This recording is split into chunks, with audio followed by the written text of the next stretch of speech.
Hello दोस्तों, स्वागत है आप सभी का। आज 17 सितंबर है और आज के करंट अफेयर में जिन टॉपिक्स पे हम डिटेल में बात करने वाले हैं उसमें हम सबसे पहले देखेंगे एथिलीन क्रैकर परियोजना। ये क्या है और ये कहाँ पे लॉन्च किया गया, इसके बारे में बात करेंगे। नोबेल पुरस्कार को लेकर ऐसी क्या अपडेट आई है जिसके कारण ये न्यूज में था, इस पे हम जो है डिटेल में बात करेंगे। और हम बात करेंगे ग्लोबल क्रिप्टो एडॉप्शन इंडेक्स 2023 के बारे में, और बहुत ही इंपॉर्टेंट होने वाला है उसका रीजन है। उसका रीजन ये है कि इसमें इंडिया जो है पहले स्थान पे है, तो इसलिए जो है इसके बारे में हम डिटेल में बात करेंगे। जीएसटी अपीली न्यायाधिकरण क्या है और खास तौर की यूपी के किस किस जिले में इसकी स्थापना की गई है, इसके बारे में भी हम डिटेल में बात करेंगे।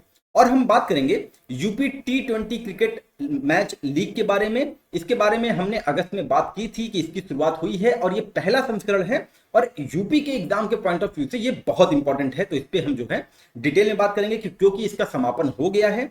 जानेंगे कि कौन सी टीम जीती, साथ ही मैन ऑफ द मैच और ये सारी चीजों की हम जानकारी वहां से लेंगे। और हम बात करेंगे कि ब्रह्मोस मिसाइल को लेकर लखनऊ से क्या अपडेट आया है जिसके कारण ये जो है न्यूज में था। तो बहुत ही इंपॉर्टेंट सेशन होने वाला है।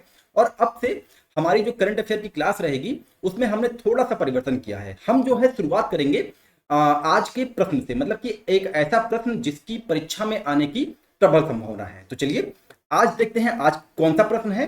तो आज का प्रश्न है, उत्तर प्रदेश में निम्न में से किस एक जिले में जीएसटी न्यायाधिकरण स्थापित नहीं किया गया?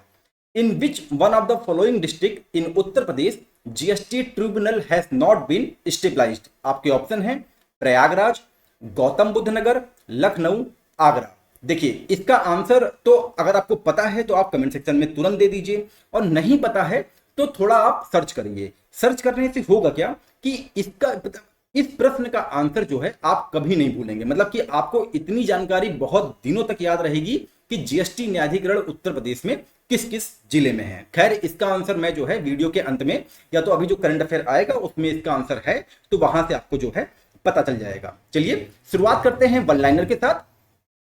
14वीं विश्व मसाला सम्मेलन जो है वो नवी मुंबई में आयोजित किया जाता है। वहां पे केंद्रीय उद्योग मंत्री पीयूष गोयल बताते हैं कि भारत को वर्ष 2030 तक मसालों के निर्यात का लक्ष्य प्रति वर्ष 10 अरब डॉलर तक पहुंचाना चाहिए, जो अभी 4 अरब डॉलर प्रति वर्ष है। अच्छा, ये मैं कई बार बता चुका हूं कि ये सब डेटा मैं इसलिए देता हूं ताकि आप लोग के लिए मेंस के एग्जाम में और निबंध में ये सब बहुत ही महत्वपूर्ण रोल जो है निभाती हैं। ये सब डेटा मतलब कि लिखने से आपका आंसर, आपका ऐसे जो है रिच होता है, तो ये कहीं ना कहीं आप इसको नोट पॉइंट कर लिया करिए।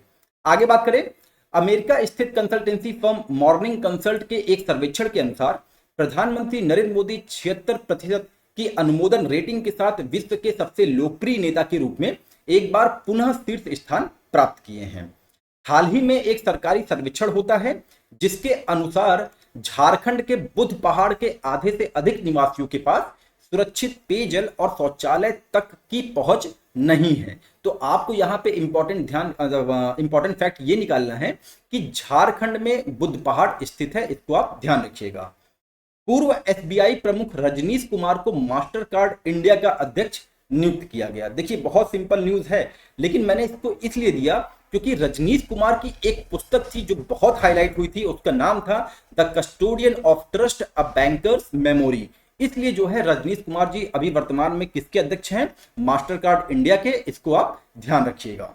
आगे बात करते हैं, तमिलनाडु में पहली बार 3 महिलाएं रंजिता, कृष्णावेनी, राम्या सरकारी प्रबंधन वाले मंदिरों में पुजारी बनने के योग्य हो गई हैं। कराची की एरिका रॉबिन को मिस यूनिवर्स पाकिस्तान 2023 का ताज पहनाया गया है, जो कि खिताब जीतने वाली पाकिस्तान की पहली महिला बन गई हैं।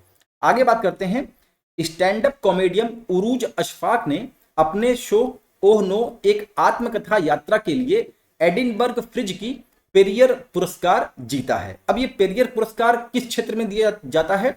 पेरियर पुरस्कार कॉमेडी के क्षेत्र में दिया जाता है, और इसको कॉमेडी का ऑस्कर भी कहते हैं। इसको आप ध्यान रखिएगा, बहुत इंपॉर्टेंट होगा ये आने वाली किसी भी एग्जाम के लिए। तो पेरियर पुरस्कार किसे दिया गया? उरूज अशफाक को दिया गया। आगे बात करते हैं, ईडी आजकल बहुत छापेमारी कर रही है, तो ये भी न्यूज इंपॉर्टेंट होगी। 1993 बैच के भारतीय राजस्व सेवा अधिकारी राहुल नवीन को 15 सितंबर 2023 को भारतीय सरकार द्वारा प्रवर्तन निदेशालय ईडी के कार्यवाहक निदेशक के रूप में नियुक्त किया गया। आगे बात कर लेते हैं, एक वन लाइनर है, यूपी का पॉइंट है। स्वास्थ्य मंत्री डॉक्टर मनसुख मांडविया उत्तर प्रदेश के आगरा में आयुष्मान भव अभियान के अंतर्गत अंगदान शपथ का नेतृत्व करते हैं और इसका उद्देश्य जो है वो देश के हर व्यक्ति को स्वास्थ्य सेवा उपलब्ध कराना है। इस अवसर पर आगरा में लगभग 8,000 लोगों ने अंगदान करने का संकल्प लिया। अब देखिए यहाँ पे जो ये आने वाली लाइन है ये बहुत इंपॉर्टेंट है और ऐसे ही फैक्ट जो है एग्जाम में आते हैं। तो इस कार्यक्रम में सरकार ने अंग प्रत्यारोपण कराने वाले सभी गरीब लोगों को प्रति माह 10,000 रुपए की वित्तीय सहायता देने का निर्णय लिया है। तो बहुत इंपॉर्टेंट है, इसको आप अपने नोट में नोट कर लीजिएगा। आगे बात करें, स्वास्थ्य मंत्री एसपी बघेल ने बताया कि देश में प्रति 10 लाख आबादी में से 1% से भी कम लोग अंगदान करते हैं। आगे बात कर लेते हैं, ओडिशा के मुख्यमंत्री नवीन पटनायक ने माताओं, किशोर लड़कियों और बच्चों जैसे लोगों की पोषण संबंधी जरूरतों को पूरा करने के लिए राज्य में मुख्यमंत्री संपूर्ण पुष्ट योजना की शुरुआत की है। भारतीय वायुसेना प्रमुख ने लगभग 100 और स्वदेशी LAC मार्क 1A लड़ाकू विमान खरीदने की घोषणा की। अब बात करते हैं डिटेल में बात करेंगे सबसे पहले पॉइंट की, जिसका नाम है एथिलीन क्रैकर परियोजना। तो न्यूज ये है कि मध्य प्रदेश में औद्योगिक विकास के क्षेत्र में प्रधानमंत्री नरेंद्र मोदी ने भारत पेट्रोलियम कॉर्पोरेशन लिमिटेड की बीना रिफाइनरी में एथिलीन क्रैकर परियोजना का शिलान्यास किया। तो एथिलीन क्रैकर परियोजना का शिलान्यास कहां होता है? एमपी में होता है। एमपी में किस प्लांट में होता है? बीना रिफाइनरी में होता है। इसको आप ध्यान रखे रहिएगा। यह परियोजना पर्यावरण के अनुकूल है, जिसका वर्ष 2028 तक इस इकाई में व्यावसायिक उत्पादन प्रारंभ हो जाएगा। इस इकाई में पर्यावरण पर न्यूनतम प्रभाव डालने के उद्देश्य से उन्नत एवं मॉडर्न तकनीकों का उपयोग किया जाएगा। लगभग 49,000 करोड़ रुपए की लागत से विकसित होने वाली यह अत्याधुनिक रिफाइनरी लगभग 1200 किलो टन प्रति वर्ष एथिलीन और प्रोपलीन का उत्पादन करेगी, जो वस्त्र, पैकेजिंग और फार्मा जैसे विभिन्न क्षेत्रों के लिए बहुत ही इंपॉर्टेंट होता है। इससे देश की आयात निर्भरता कम होगी और साथ ही आत्मनिर्भर भारत का जो विजन है प्रधानमंत्री का, वो बढ़ेगा। अब बात करते हैं नोबेल पुरस्कार ये न्यूज में क्यों था। अच्छा, इसकी हम डिटेल में बात करने से पहले आपको बता दें कि इसका PDF जो है वो हमारे टेलीग्राम लिंक ग्रुप में दिया जाता है, जिसका लिंक जो है हम डिस्क्रिप्शन बॉक्स में दे देंगे। और अगर आपको ये सेशन इंपॉर्टेंट लगे एग्जाम के पॉइंट ऑफ व्यू से, और ये लगे कि इस चैनल पे इंपॉर्टेंट फैक्ट्स बताए जाते हैं, तो आप अपने दोस्तों से इसको शेयर जरूर करिए। तो चलिए आज हम बात करते हैं, अभी बात करते हैं नोबेल पुरस्कार के बारे में कि ये न्यूज में क्यों था। तो न्यूज ये थी कि इस वर्ष से नोबेल पुरस्कार विजेताओं के लिए इनामी राशि बढ़ा दी गई है। नोबेल फाउंडेशन के अनुसार इस वर्ष पुरस्कार विजेताओं को 1 करोड़ 10 लाख स्वीडिश मुद्रा क्राउन दी जाएगी। तो देखिए ये अपडेट हुआ है, तो इस अपडेट को आप ध्यान रखिएगा। स्टेटमेंट में ऐसे ही क्वेश्चन बनाए जाते हैं, जो लगभग 8 करोड़ 10 लाख रुपए के बराबर होगी। इस वर्ष के नोबेल पुरस्कार विजेताओं की घोषणा अगले महीने की जाएगी और विजेताओं को 10 दिसंबर के एक भव्य समारोह में पुरस्कृत किया जाएगा। अब थोड़ा सा डिटेल में बात कर लेते हैं। नोबेल पुरस्कार समारोह 10 दिसंबर को अल्फ्रेड नोबेल की पुण्यतिथि पर आयोजित किया जाता है। नोबेल शांति पुरस्कार नॉर्वे की राजधानी ओस्लो में आयोजित किए जाते हैं, जबकि अन्य पुरस्कार समारोह स्वीडन की राजधानी स्टॉकहोम में आयोजित होते हैं। इसको आप ध्यान रखिएगा। आगे बात करते हैं ग्लोबल क्रिप्टो एडॉप्शन इंडेक्स 2023 के बारे में। तो इस सूचकांक के अनुसार मध्य और दक्षिण एशिया जमीनी स्तर पर क्रिप्टो अपनाने में अग्रणी जो है वो क्रिप्टो अपनाने में अग्रणी जो कॉन्टिनेंट है या तो जो आप बोलिए क्षेत्र है, वो मध्य और दक्षिणी एशिया है। सूचकांक का लक्ष्य यह है कि कौन से देश जमीनी स्तर पर क्रिप्टो अपनाने में दुनिया का नेतृत्व कर रहे हैं, ये उसका टारगेट है। और ये आपके एग्जाम के लिए इंपॉर्टेंट इसलिए हो जाता है कि इसमें अगर हम शीर्ष देशों की बात करें तो भारत का रैंक जो है वो नंबर 1 है। दूसरे नंबर पे नाइजीरिया, तीसरे पे वियतनाम, चौथे पे संयुक्त राज्य अमेरिका, 5वें पे यूक्रेन, 6वें पे फिलीपींस, 7वें पे इंडोनेशिया, 8वें पे पाकिस्तान, 9वें पे थाईलैंड और 10वें पे ब्राजील है। अब आगे बात करते हैं कि ये किस मापदंड पे जारी किया जाता है।